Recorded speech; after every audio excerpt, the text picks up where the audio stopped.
Have you ever noticed how easy it is to forgive someone else, but how impossible it feels to forgive yourself? We'll comfort a friend saying, "It's okay. Don't be so hard on yourself." But when it's our own reflection staring back, those words vanish. Why?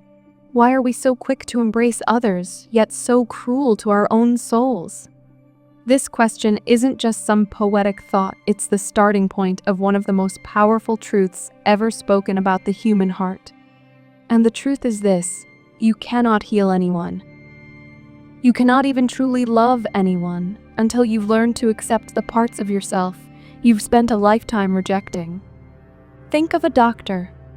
A doctor listens to people's deepest wounds, not just physical wounds, but confessions that sometimes sound unbearable. Now, if that doctor sits there and secretly judges, the patient feels it. You don't need words to know when someone is condemning you. You can feel it in the silence. And the moment judgment creeps in, healing shuts its doors. Because judgment separates. Acceptance, on the other hand, opens the door wide. But here's where it gets tricky. How can a doctor accept another person's darkness if he hasn't faced his own?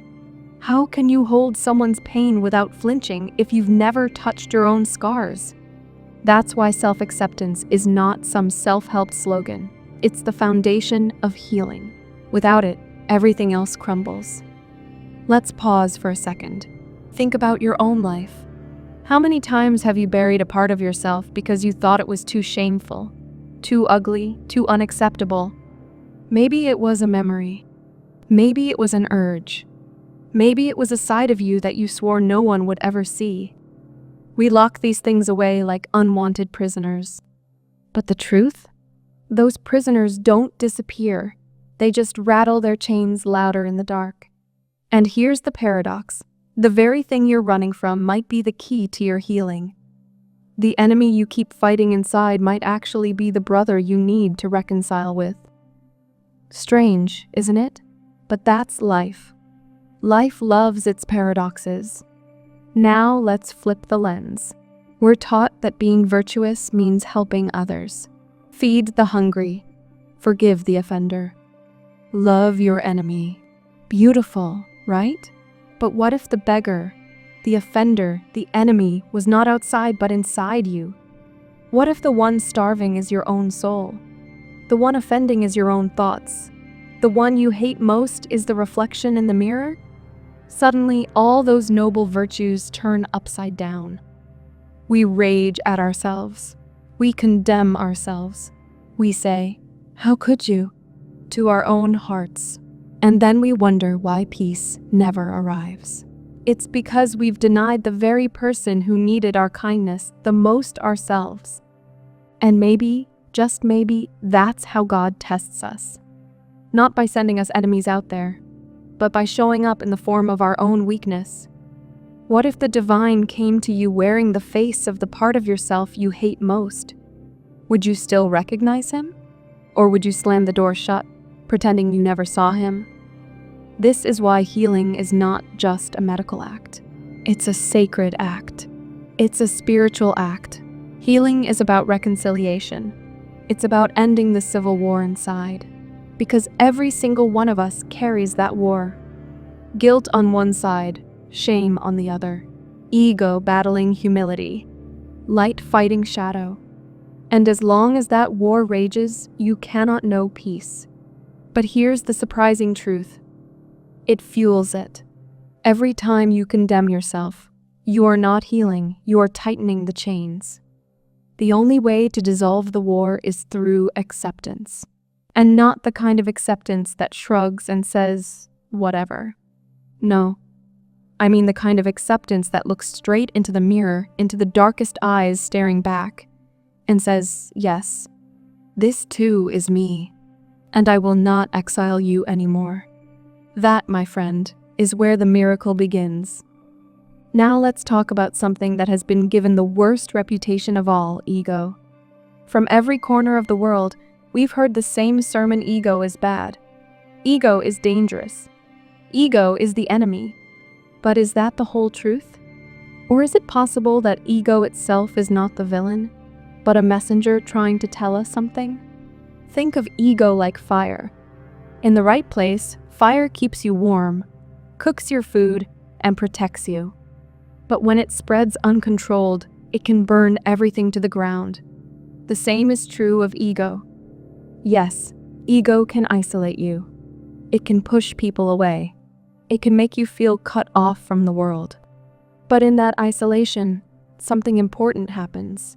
In that lonely silence, you are forced to meet yourself without distraction. It's almost cruel, isn't it? When everyone else has walked away, when you feel abandoned, when the silence feels unbearable, that's when the meeting takes place. That's when the mask falls off, and you finally face the person you've been running from all along, yourself. And here's the beautiful twist. That ego, which looked like a curse, often becomes the very road that leads you home. It drives you into solitude, yes. But solitude has always been the birthplace of transformation. Every prophet, every thinker, every soul who ever changed the world had to walk through loneliness first. They had to sit with themselves. They had to wrestle their own shadows before they could ever carry light for others. So when someone tells you your problem is ego, they may be missing the bigger picture. Because sometimes your ego is the voice of God saying, stop looking out there. Look here. Look at yourself. Ego can be the thorn that drives you into the cave where healing waits. But of course, this path isn't easy. When you follow ego into solitude, you risk being misunderstood. People may call you selfish. They may call you arrogant. They may call you stubborn. And in a way, they're right, you are choosing yourself. But maybe choosing yourself isn't selfish at all. Maybe it's sacred. Maybe it's the only way you'll ever have anything real to give to the world. Think about it like this. A tree can't feed others if its own roots are rotting. A well can't give water if it's dry. And you can't truly love anyone if you've never learned to sit with the storm inside your own chest. So yes, ego may cut you off from others for a time. It may feel like a wall, but it's also a mirror. And if you dare to look into it long enough, something shifts. Slowly, you begin to see not just your flaws, but your humanity. You realize that even the selfish parts of you are not demons to be slaughtered, but children to be understood. And that's where healing begins to turn everything upside down. The thing you thought was poison reveals itself as medicine. The enemy you hated becomes the teacher you needed. The wound becomes the doorway. This is what acceptance really means. Not pretending you're perfect. Not covering your darkness with fake positivity. Acceptance means standing in the middle of your mess, looking at the shadow you despise, and saying, I see you, you're mine, and I'm not running anymore. That moment, though it may feel small, is the moment the civil war inside begins to end. Because war only continues when sides keep fighting. When one side finally says, I refuse to fight you anymore, something miraculous happens. The wolf becomes the brother. The shadow becomes an ally. The darkness doesn't disappear, but it stops ruling you. Isn't that what we all secretly crave? Not perfection. Not some unreachable holiness. What we crave is peace. The kind of peace that doesn't depend on circumstances, but on reconciliation with ourselves. The kind of peace that says, I am whole, even with my cracks. I am loved, even with my scars. Let me ask you, what would your life look like if you stopped condemning yourself? What if the voice that beats you down every day finally went silent? What if, instead of being your own worst enemy, you became your own closest friend? That's not just some motivational idea. That's the beginning of real transformation. Here's something life keeps teaching us over and over again. Nothing is as simple as it looks. What we call good sometimes keeps the forces of evil alive. And what we call evil sometimes turns out to be the hidden seed of growth. Strange, right? But that's how life works. It balances itself through paradox. Think about rain.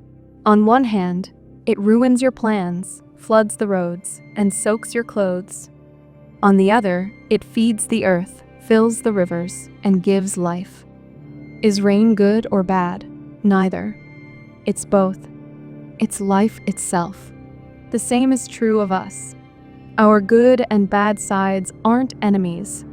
They're dance partners, pulling and pushing until finally, one day, they find their rhythm. And this rhythm, the back and forth, the clash and embrace, is what eventually brings peace. Not the fake peace of pretending to be all good, but the real peace of knowing you contain both. That's what it means to accept yourself. To say, yes, I have light. And yes, I have shadow. And I will not exile either. Now, here's where it gets even deeper. When you finally stop fighting your shadow, something surprising happens. You begin to feel a kind of respect, not just for yourself, but for the mystery of life itself. You realize that everything you've lived, even the mistakes, carried a hidden lesson. Every weakness you despised had a role to play. Even your darkest hours were not wasted. They were the soil out of which your strength grew. This is why condemnation never heals. Condemnation locks the door. Acceptance, on the other hand, opens it. And when the door opens, grace walks in. Grace is what allows the beggar inside you to finally eat. Grace is what allows the enemy inside you to finally rest. Grace is what allows the wolf in your chest to finally lie down like a brother. But let's be honest. Accepting yourself is not easy. In fact, it might be the hardest thing you'll ever do. Because it's simple, but simple things are always the most difficult. It's easy to forgive others when their sins don't threaten your identity. But forgiving yourself? That's the acid test of life. That's where your faith, your courage, your entire outlook is put to the trial. And yet, this is the very place where transformation begins. Because once you accept yourself, you begin to see others differently too. You stop condemning so quickly. You stop dividing the world into saints and sinners, heroes and villains. You begin to realize we're all carrying the same civil war inside. We're all fighting the same battle. And in that realization, compassion is born. This is why healing isn't just personal, it's also spiritual. To heal yourself is to stop waging war against the divine image within you. To accept yourself is to accept the way life itself has chosen to shape you. And when that happens, something changes in the atmosphere of your soul. The noise quiets down. The war loses its grip. And peace, real peace, begins to whisper. Let me put it this way. The world tells us that victory means crushing your enemy, but the soul knows that victory means making peace with your enemy, especially the enemy within. Because until you do that, every outer victory will feel hollow. But when you do, when you finally love even the part of yourself you once hated, that's when you taste freedom. So maybe the real question of life isn't, how can I be perfect? But can I accept myself as I am? Maybe the greatest act of courage isn't climbing mountains or winning wars, but standing in front of a mirror and saying, yes, this is me, and I am enough. Because when you do that, everything changes. Condemnation loses its power. Shame dissolves. The civil war ends. And for the first time, you realize you were never your enemy. You were always your own brother, your own sister, your own friend, waiting patiently for you to come home. And that, right there, is the beginning of true healing.